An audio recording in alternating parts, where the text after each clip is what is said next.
We've all kind of absorbed this basic idea about emotions, right? Yeah. You see something, you feel an emotion, and then your body reacts. Seems simple enough. Yeah, that's the standard picture. But what if I told you one of history's really interesting thinkers, William James, Yeah. in his, landmark 1884 essay, What is an Emotion, basically argued that whole sequence is completely backward. Completely backward. Okay, so that's what we're digging into today, then. Exactly. This is our deep dive into James's, frankly, quite radical challenge to that everyday idea.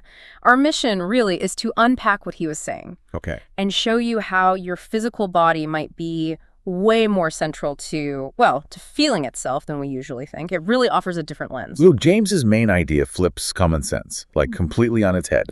Most of us think, okay, you encounter a bear in the woods, then you feel terrified, then your body reacts, you run. Right, the classic sequence. But James steps in and says, nope, the bodily changes, the running, the trembling, the heart pounding, those come first. First, before the feeling. Yes. And our perception, our feeling of those very changes is the emotion. That's a huge conceptual leap. Wow. Okay. He actually said something famous along those lines, didn't he? He did. The most quoted part is probably, we feel sorry because we cry, angry because we strike, afraid because we tremble. So it's not just reordering things. He's saying the physical is the feeling. Precisely. It's audacious. Yeah. He's arguing emotions aren't some separate mental thing causing the body stuff. They are the awareness of the body stuff. Okay, but how do you even argue that? It feels so counterintuitive. What was his, main line of reasoning? Well, his most powerful tool is probably what you could call the subtraction test. It's a thought experiment. Subtraction test, okay. He asks you to imagine an emotion. Let's stick with fear. Now, mentally subtract all the physical symptoms. No racing heart, no quick breaths, no trembling lips, no tense muscles, none of that gut feeling. Right, strip it all away. Exactly. If you take all that bodily sensation away, James argues, what's actually left? What is left? He claims there's nothing that feels like fear, just maybe a cold and neutral state of intellectual perception. You might know there's danger, but you don't feel afraid. So without the physical feedback, the emotional quality just vanishes. That's his core claim. Take away the body, you take away the feeling. Which implies our bodies are doing a lot more, but more subtly than we usually notice. It's not just running or crying, is it? No, absolutely not. He emphasized that these bodily changes are pervasive. They go way beyond the obvious reactions. Like what, for example? Well, think about internal shifts. Your circulatory system, for instance. He actually mentioned research from his time, Masso's work with the plethysmograph. The plethysm... What?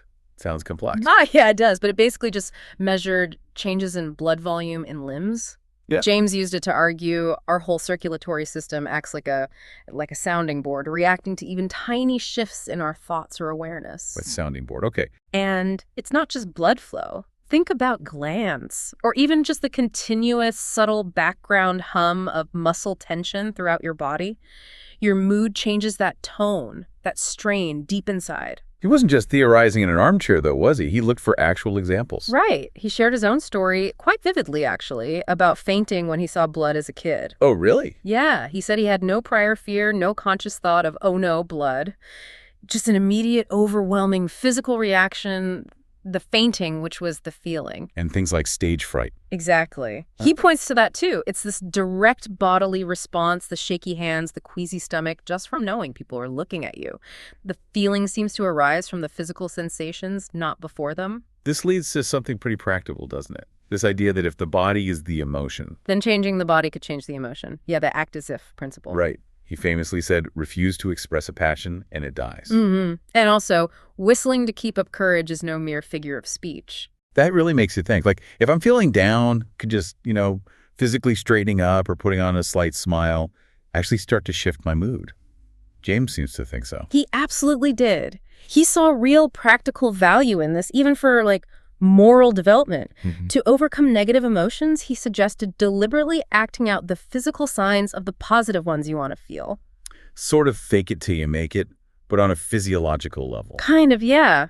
Change the physical posture, and the feeling might just follow. Did he look at cases where things go wrong, like in mental health? He did. He brought up examples like what he called unmotive fear, sometimes seen in asylums back then. Unmotive fear? Yeah, where someone experiences intense physical symptoms of anxiety, like a racing heart, or that horrible pit in the stomach feeling, what they called epigastric anxiety. Yeah. But without any clear external reason, the feeling of dread seemed to arise directly from those unexplained bodily sensations. And the opposite, people who couldn't feel emotions. Exactly. He mentioned cases, like one described by a Dr. Brashett, of patients with emotional insensibility. They could think clearly, recognize things intellectually. Like recognizing their kids were attractive. Right, but feeling no delight, as the report said. It was like the absence of those normal bodily sensations meant the absence of the feeling itself.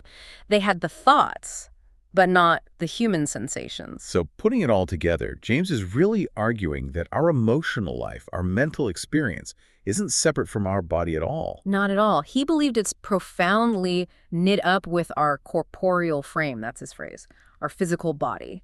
Emotions aren't these ethereal things floating around. They're rooted deeply in our flesh and blood. It's definitely a perspective that sticks with you. This whole deep dive into William James, his 1884 essay, it really does challenge how we think about something as basic as feeling sad or happy. It really does. The idea that emotions aren't these separate mental events, but are actually woven into our very physiology. Yeah, that they are the physiological response, in a way. It leaves you wondering, doesn't it? If James is right, or even partly right, what does that mean for how you understand your own feelings day to day? Or how we might even try to influence them. Can you truly feel something fully if your body isn't completely engaged in it? That's the question to ponder, I think. How much of feeling is the physical?